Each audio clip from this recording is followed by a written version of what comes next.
Hi everyone, welcome back. This is Professor Hall, and today we're going to talk about how to write the perfect essay paragraph using the TEAL writing model. Topic, sentence, evidence, analysis, and link. So this is the first lecture in this series, What is TEAL? Next time we're going to look at examples, and then we'll look at problems that might come up while you're trying to use this method. So let's get started. I'm just not good at writing. A lot of my students say this to me, that they have ideas, they understand the reading, and then when it comes to writing the essay, they get really stressed out and frustrated. Other negative self-talk could include things like, I hate writing, I can write a paragraph, but when it comes to an essay, I don't feel like I have enough to say. I just write how I talk or whatever. That particular point is another topic for another day. So you can see my lecture about academic tone and formal writing. I learned a 3 to 5 paragraph essay in school, but I don't know how to put together a longer paper. And I know I'm smart, but I can't figure out how to organize my thoughts or explain my ideas. So they kind of feel like this. They start out well, first paragraph, and then second paragraph. Where was I going? I think I had a point. Not sure where to go from here. I think one of the reasons for this is that some people like the creativity of writing and the freedom of expression, but they also, those people do understand how to structure things. So if you're a person who is creative and you like things like art and music, you can express yourself through your words.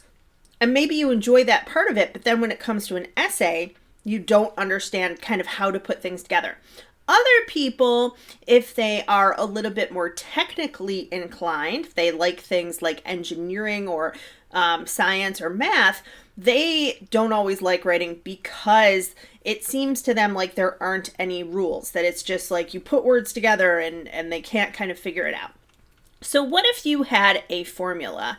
If you're in either of these camps, other words for formula include recipe, prescription, blueprint, method, technique, and plan.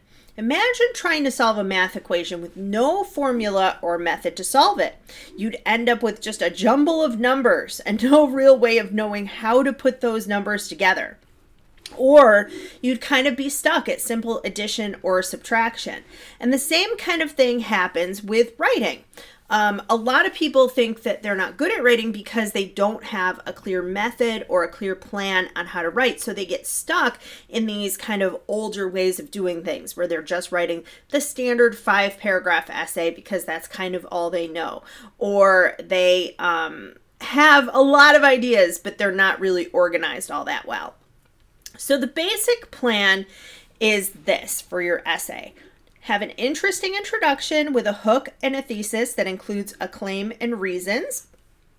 I talk about that in a different lecture. How to write a good introduction and what a claim is and what reasons are. Then have well-supported body paragraphs that use this TEAL method that we're going to be talking about.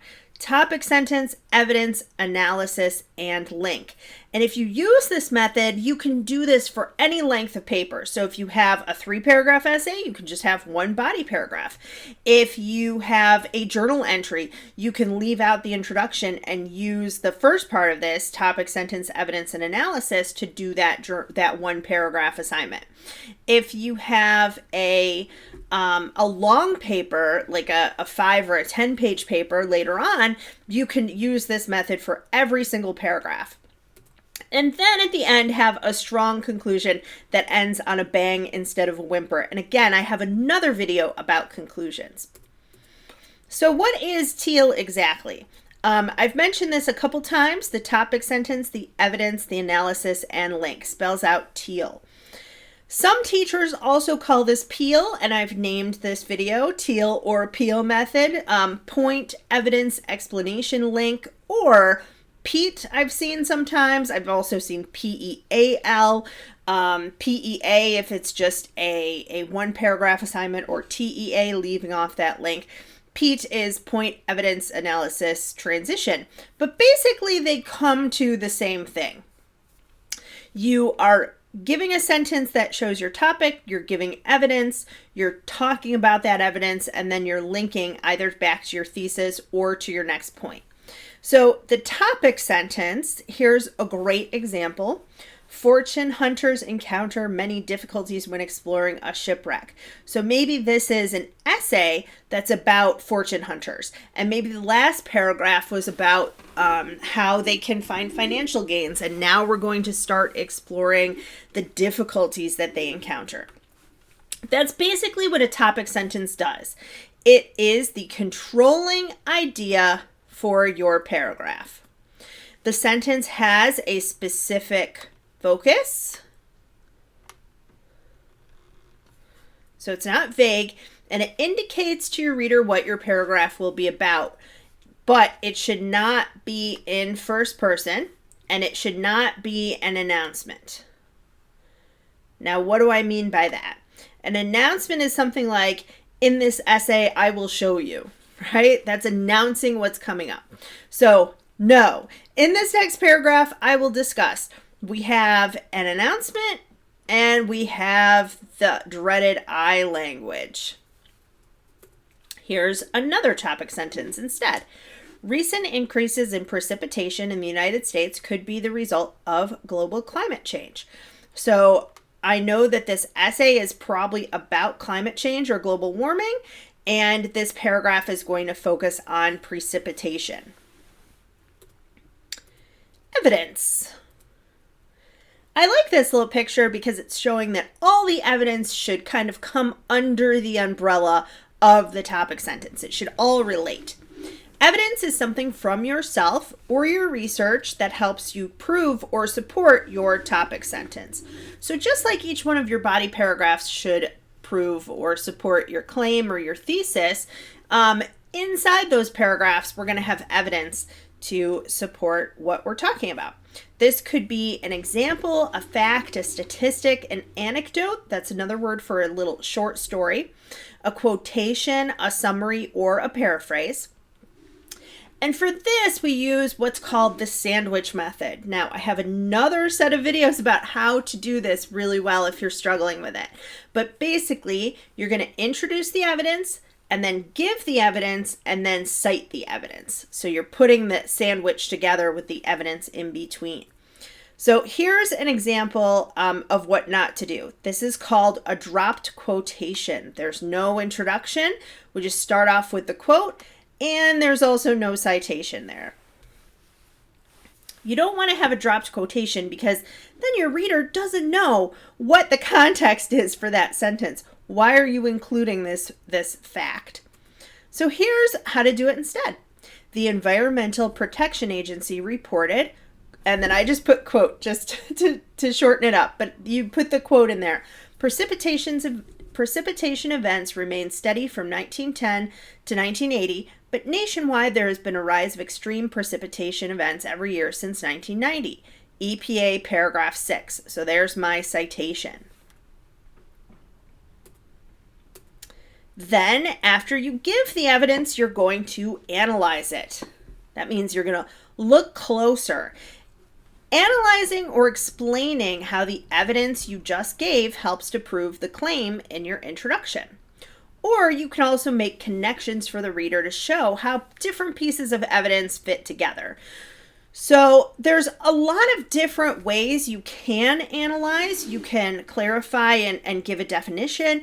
You can describe features of something, discuss a process, causes and effects, compare and contrast, arguing, giving further examples, or evaluating or assessing what the person has to say. So something like, this statement is correct because, and then giving some reasons why that statement is correct. So let's look at an example. Again, from the EPA. So we've been talking about this evidence that precipitation has remained steady, and then that there's been a rise of extreme precipitation events since 1990. You don't want to just kind of repeat the evidence. I see that happen sometimes. So as you can see, this proves my point that more rainstorms are occurring because of climate change. That doesn't really explain anything there, right? But here's what you could do instead. As previously mentioned, climate is the average weather in a region and includes average duration, frequency, and intensity of weather events. The increase in both frequency and intensity of precipitation across the United States demonstrates that our climate has been altered since 1990. So they're kind of explaining by giving this definition. What is climate, right? Duration, frequency, intensity, and then they're connecting that to the evidence. This increase that I just talked about shows that climate change has been happening since 1990.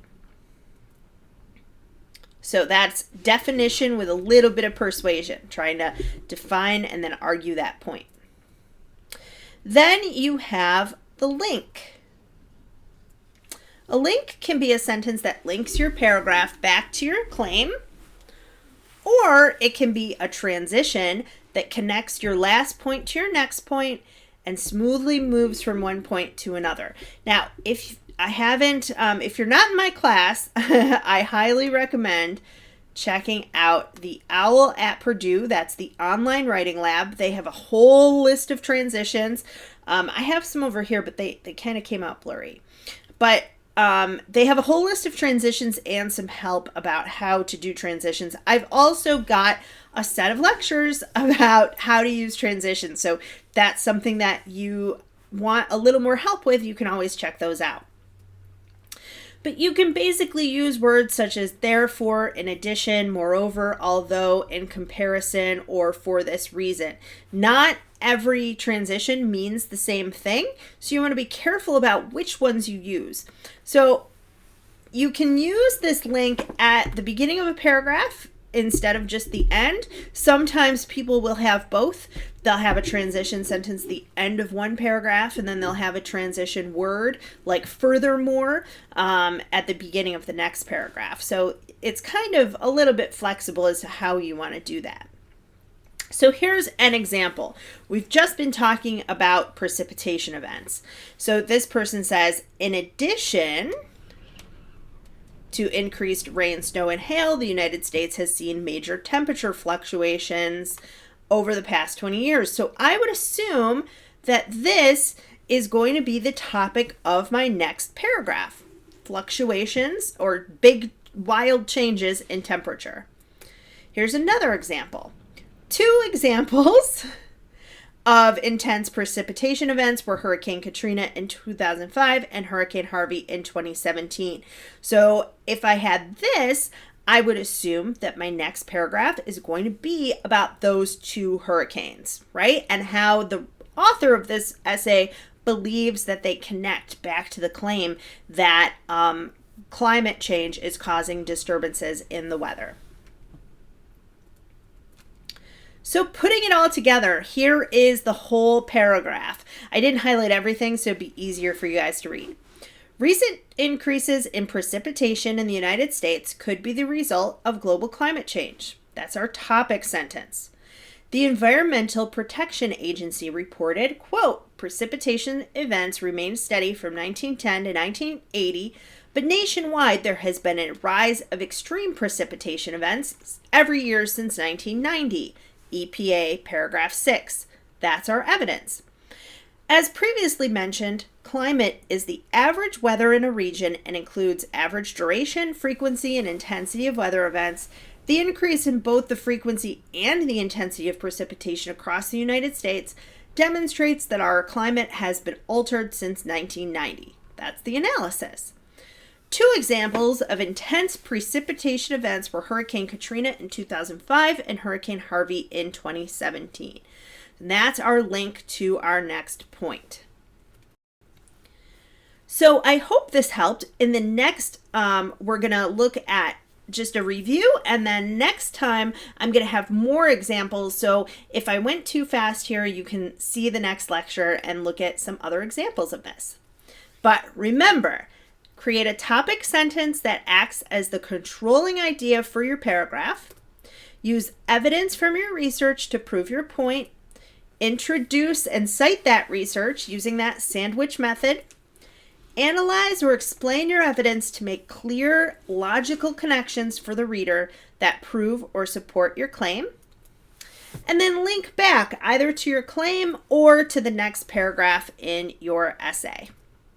The next time, we'll look at examples of TEAL paragraphs in different types of essays, and then we'll examine problems you might run into and how to fix them. That's it. Thanks, everybody.